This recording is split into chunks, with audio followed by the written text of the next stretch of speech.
Mendidik memerlukan tempat dan lokasi yang tepat, maka memilih tempat dan lokasi pendidikan yang tepat itu akan bisa mendorong keberhasilan pendidikan kita. Kita tidak boleh terpaku kepada sekat-sekat ruang kelas yang dipenuhi dengan dinding-dinding yang monoton. Maka sesekali kita perlu mengajak anak-anak didik kita untuk keluar dari ruang kelas kita untuk mengajarkan suatu materi pendidikan.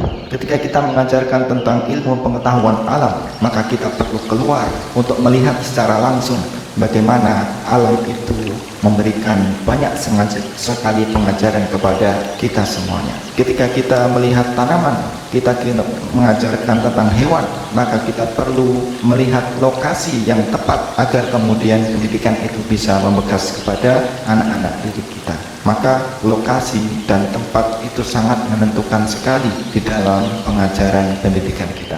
Rasulullah SAW mengajarkan sesuatu materi terkadang di masjid. Bahkan Rasulullah SAW ketika mengajarkan suatu materi, ketika dia berada pada lokasi perjalanan, ketika dia berada, Rasulullah SAW berada di Bukit Uhud, maka dia mengajarkan sesuatu. Ketika beliau berada di pasar, maka dia mengajarkan sesuatu, sallallahu alaihi wasallam. Maka mengajar, mendidik itu perlu memilih lokasi dan tempat yang tepat agar pengajaran kita menjadi lebih sempurna dan lebih membekas kepada anak-anak didik kita. Selamat mendidik di masa-masa waktu di rumah ini. Sesungguhnya di rumah itu ada banyak sekali tempat-tempat yang bisa kita mengajarkan.